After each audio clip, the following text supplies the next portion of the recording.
रामपुर नाम के छोटे से गांव में हर सुबह एक ही आवाज गूंजती थी। दूध ले लो, ताजा दूध। ये आवाज थी कन्हैया की, जो गांव का जाना माना दूध वाला था। शुरू में कन्हैया बहुत ईमानदार था। अपने दो भैंसों का शुद्ध दूध पूरे मन से लोगों को देता था। इसीलिए गांव वाले उस पर भरोसा करते थे।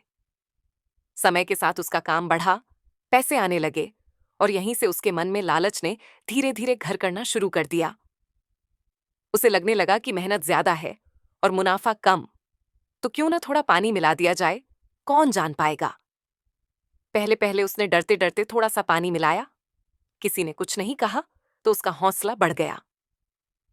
अब वह रोज दूध में पानी मिलाने लगा और धीरे धीरे मात्रा भी बढ़ाता गया। गांव वाले स्वाद में फर्क महसूस करते, लेकिन कन्हैया बड़ी चालाकी से हंसकर कह देता, आज चारा बदल गया है, इसलिए दूध पतला लग रहा होगा। लोग उसकी बात मान लेते। कन्हैया को अब पैसे की भूख लग चुकी थी। उसने नई साइकिल खरीदी, फिर मोबाइल, फिर शहर में एक छोटा सा प्लॉट लेने का सपना देखने लगा। एक दिन गांव में एक बूढ़ी अम्मा आईं, जो बहुत बीमार थीं, और डॉक्टर ने उन्हें शुद्ध दूध पीने की सलाह दी थी। अम्मा ने कन्हैया से विनती की कि उन्हें बिना मिलावट का दूध दे, पैसे ज्यादा ले ले, लेकिन दूध शुद्ध हो। कन्हैया ने हाँ तो कह दिया, लेकिन लालच के कारण उसने उनके दूध में भी पानी मिला दिया। दूध पीने के बाद अम्मा की तबीयत और बिगड़ गई और कुछ दिनों में उनका देहांत हो गया। गांव में चर्चा होने लगी। कुछ लोगों को शक हुआ कि दूध में मिलावट है। इसी बीच गांव के स्कूल में बच्चों की तबीयत खराब होने लगी। पेट दर्द और कमजोरी की शिकायतें बढ़ गईं। स्कूल के मास्टर जी ने गांव की पंचायत बुलाई और दूध की जांच कराने का फैसला हुआ। कन्हैया को जब यह पता चला तो उसके हाथ पांव फूल गए। उसने सोचा, किसी तरह बच निकलूं, लेकिन पंचायत ने शहर से जांच अधिकारी बुला लिए। जांच में साफ हो गया कि दूध में बहुत ज्यादा पानी और मिलावट है। कन्हैया पकड़ा गया, उसका सारा दूध फेंक दिया गया और उस पर जुर्माना लगा। गांव वालों का भरोसा टूट चुका था। जो कभी उसे अपना मानते थे, वही अब उससे मुंह मोड़ चुके थे। उसकी दुकान बंद हो गई, रोज की कमाई खत्म हो गई। जिस लालच ने उसे ऊंचाई दिखाने का सपना दिया था, वही उसे अकेलेपन और शर्म के गड्ढे में धकेल चुका था। कई दिनों तक वह घर में बैठा रहा, समझता रहा कि गलती कहाँ हुई। एक शाम वह उसी बूढ़ी अम्मा के घर के पास से गुजरा, जहां दिए जल रहे थे। उसका मन कांप उठा और आंखों से आंसू बह निकले। उसे एहसास हुआ कि कुछ पैसे के लिए उसने कितनों की सेहत और भरोसे से खेला। अगले दिन वह पंचायत के सामने गया, हाथ जोड़कर माफी मांगी और वादा किया कि अगर दोबारा मौका मिला तो कभी मिलावट नहीं करेगा। गांव वालों ने लंबी चर्चा के बाद उसे आखिरी मौका दिया, लेकिन शर्त रखी कि दूध की जांच रोज होगी। कन्हैया ने मेहनत शुरू की, भैंसों की देखभाल की, शुद्ध दूध दिया और धीरे धीरे गांव वालों का भरोसा फिर से जीतने लगा। उसे समझ आ गया था कि सच्ची कमाई मेहनत और ईमानदारी से आती है, लालच से नहीं। और जो सबक उसने दर्द से सीखा था, वह जीवन भर उसके साथ रहने वाला था। गांव के बीचों बीच एक पुरानी मगर साफ सुथरी दुकान थी, जहां रोज सुबह से शाम तक लोगों की भीड़ लगी रहती थी। इस दुकान का मालिक था हरिनाथ सेठ। बाहर से देखने में वह बड़ा धर्मात्मा लगता था। माथे पर तिलक, मुंह से मीठी बातें और हर ग्राहक को भैया कहकर बुलाना। लेकिन गांव के कुछ बुजुर्ग जानते थे कि हरिनाथ की असली पहचान उसके तराजू में छिपी है। वही तराजू जिससे वह दाल, चावल, चीनी और गेहूं तौलता था, असल में उसके लालच का सबसे बड़ा हथियार था। तराजू के एक पलड़े में उसने बहुत चालाकी से हल्की सी धातु फिट कर रखी थी, जिससे सामने वाला कभी पूरा सामान नहीं पा पाता था। आधा तोल, थोड़ा कम वजन और ऊपर से मुस्कान, यही उसका रोज का कारोबार था। शुरुआत में हरिनाथ भी ईमानदार था। उसके पिता ने उसे सिखाया था कि नाप तोल में गड़बड़ी करना पाप होता है। लेकिन समय के साथ जब उसने देखा कि कुछ व्यापारी कम देकर ज्यादा कमा रहे हैं, तो उसके मन में भी लालच की छोटी सी चिंगारी जली। उसने खुद से कहा, मैं भी तो मेहनत करता हूं, अगर थोड़ा सा कम दे दूं तो क्या फर्क पड़ता है। यही थोड़ा सा धीरे धीरे उसकी आदत बन गया। दिन बीतते गए, दुकान बढ़ती गई, पैसा जमा होता गया, लेकिन उसका दिल उतना ही सख्त होता चला गया। गांव की गरीब विधवा शारदा जब रोज आधा किलो आटा लेने आती तो हरिनाथ मुस्कुराकर तराजू रखता और मन ही मन सोचता, इसे क्या पता चलेगा। बूढ़े रामदीन जब दवा के लिए चावल खरीदते तब भी वही खेल चलता। लोग भरोसा करते थे क्योंकि हरिनाथ बोलने में बड़ा मीठा था। मगर गांव में एक आदमी ऐसा था जो चुपचाप सब देख रहा था। वही था बूढ़ा संतोष, जो सालों पहले व्यापार छोड़ चुका था और अब बस लोगों की मदद करता था। संतोष ने कई बार हरिनाथ को समझाने की कोशिश की, मगर हरिनाथ हंसकर टाल देता। अरे बाबा, जमाना बदल गया है, थोड़ा दिमाग लगाना पड़ता है। एक साल गांव में भयंकर सूखा पड़ा। अनाज महंगा हो गया, लोग परेशान होने लगे। ऐसे समय में हरिनाथ का लालच और बढ़ गया। उसने न सिर्फ तराजू और हल्का कर दिया, बल्कि दाम भी बढ़ा दिए। उसके घर में अनाज के बोरे भरते गए और गांव के कई घरों में चूल्हा मुश्किल से जलता रहा। लोग आपस में फुसफुसाने लगे, लेकिन खुलकर कोई कुछ नहीं कहता, क्योंकि दुकान उसी की थी। हरिनाथ को यह सब देखकर अजीब सा सुकून मिलता, जैसे उसने किसी जंग में जीत हासिल कर ली हो। एक दिन गांव में खबर फैली कि पास के शहर से एक सरकारी अधिकारी जांच के लिए आने वाला है। सुनते ही हरिनाथ के दिल में हल्की सी घबराहट हुई, लेकिन उसने खुद को समझाया कि उसने सब बड़े होशियारी से किया है, कोई पकड़ नहीं पाएगा। फिर भी उसने एहतियातन तराजू को साफ किया, दुकान चमकाई और अपने चेहरे पर और बड़ी मुस्कान सजा ली। अधिकारी आया, दुकान देखी, दाम पूछे, तराजू पर कुछ सामान तौलवाया। हरिनाथ पूरे आत्मविश्वास से खड़ा रहा। अधिकारी ने कुछ नहीं कहा और आगे बढ़ गया।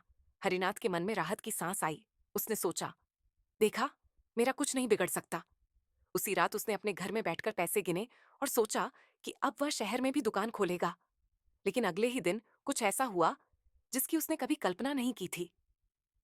सुबह सुबह संतोष उसके घर आया और बोला, हरिनाथ, आज दुकान बंद रखो और मेरे साथ चलो। हरिनाथ झुंझलाया, मुझे फुर्सत नहीं है। संतोष शांत स्वर में बोला, आज तराजू तुझे तौलने वाला है। ये सुनकर हरिनाथ हंस पड़ा, लेकिन संतोष की आंखों में कुछ ऐसा था कि वह मना नहीं कर पाया। संतोष उसे गांव के पुराने मंदिर में ले गया। वहां वही सरकारी अधिकारी बैठा था, लेकिन इस बार उसके साथ गांव के कई लोग भी थे, शारदा, रामदीन और दूसरे गरीब। बीच में एक बड़ा सा तराजू रखा था। अधिकारी ने कहा, आज इस तराजू पर सामान नहीं, इंसान तौला जाएगा। हरिनाथ हंसने ही वाला था कि संतोष ने कहा, डर मत, बस खड़ा हो जा। जब हरिनाथ तराजू पर खड़ा हुआ तो एक पल्लड़े में उसे खड़ा किया गया और दूसरे पल्लड़े में पत्थर रखे गए। लेकिन हैरानी की बात यह थी कि चाहे जितने पत्थर रखे जाएं, तराजू संतुलित नहीं हो रहा था। हरिनाथ का पलड़ा लगातार नीचे ही जा रहा था। अधिकारी ने कहा, यह पत्थर नहीं, तुम्हारे लालच का वजन है। धीरे धीरे लोग बोलने लगे। हर कोई अपनी कहानी बताने लगा कि कैसे हरिनाथ ने उन्हें कम तौला, कैसे उसके लालच ने उनके घर का राशन छीना।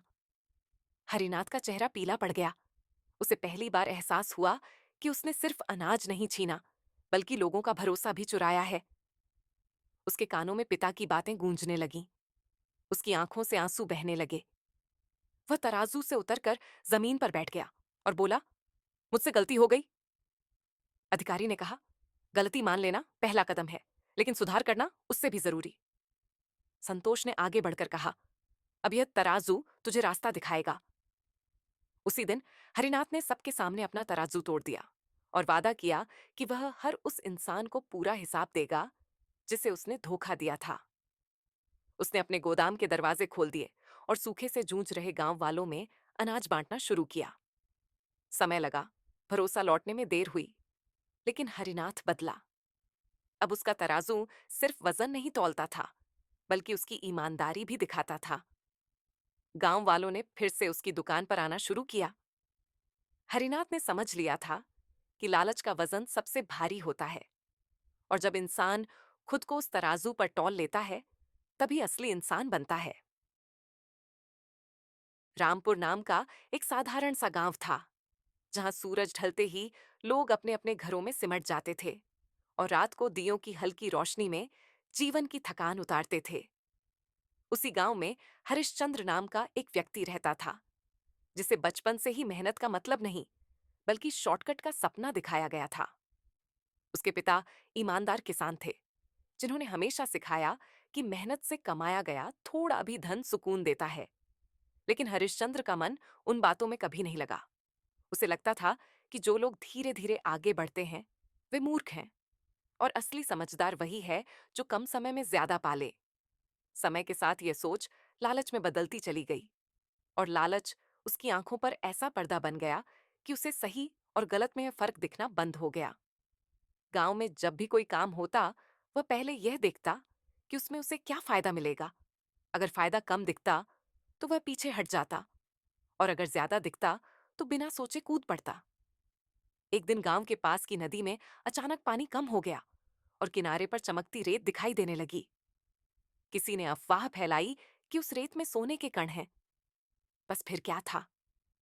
हरिश्चंद्र की आंखों में चमक आ गई। उसने बिना किसी प्रमाण के यह मान लिया कि वह अमीर बनने वाला है। उसने अपने खेत गिरवी रख दिए, घर के गहने बेच दिए और मजदूर लगाकर नदी की रेत खोदने लगा। गांव के बुजुर्गों ने समझाया कि यह सिर्फ अफवाह है, नदी से खिलवाड़ मत करो। लेकिन हरिश्चंद्र ने उनकी बातों को पुरानी सोच कहकर टाल दिया। उसे लग रहा था कि कुछ ही दिनों में वह वही व्यक्ति होगा जिसके सामने पूरा गांव झुकेगा।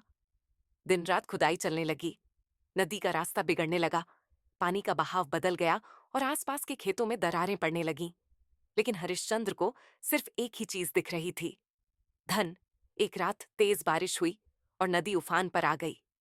खुदाई की वजह से कमजोर हुए किनारे टूट गए और पानी ने खेतों में तबाही मचा दी। कई लोगों की फसल बर्बाद हो गई।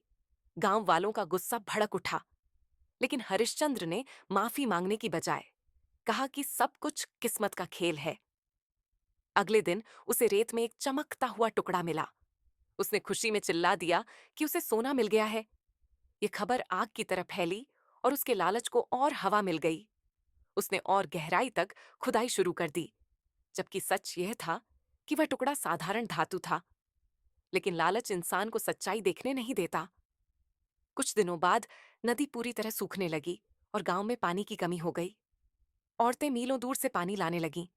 बच्चे बीमार पड़ने लगे। तब भी हरिश्चंद्र नहीं रुका। उसे लग रहा था कि बस एक आखिरी कोशिश और उसकी जिंदगी बदल जाएगी। एक शाम जब वह अकेला गड्ढे में उतरा तो अचानक मिट्टी खिसक गई और वह नीचे दब गया। ऊपर कोई नहीं था। उसने चीखने की कोशिश की, लेकिन आवाज बाहर नहीं गई। अंधेरे में उसे पहली बार एहसास हुआ कि उसने क्या खो दिया है। अपने माता पिता की सीख, गांव का भरोसा, परिवार का सुकून। उसे याद आया कि कैसे उसके पिता कहा करते थे कि लालच इंसान को इतना अंधा कर देता है कि वह खुद के बनाए गड्ढे में गिर जाता है। घंटों बाद जब गांव वालों ने उसे बाहर निकाला तो उसकी हालत खराब थी। शरीर जख्मी था और मन टूट चुका था। गांव वालों ने उसे अस्पताल पहुंचाया। कई दिन बाद जब उसे होश आया तो सामने वही लोग खड़े थे जिनकी फसल उसकी वजह से बर्बाद हुई थी। उनकी आंखों में गुस्सा नहीं बल्कि थकान और उदासी थी।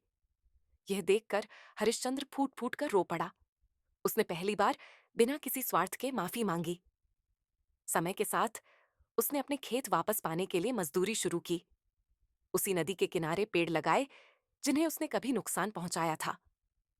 गांव वालों की मदद से धीरे धीरे पानी लौटने लगा। फसलें फिर से उगने लगीं और हरिश्चंद्र का जीवन भी।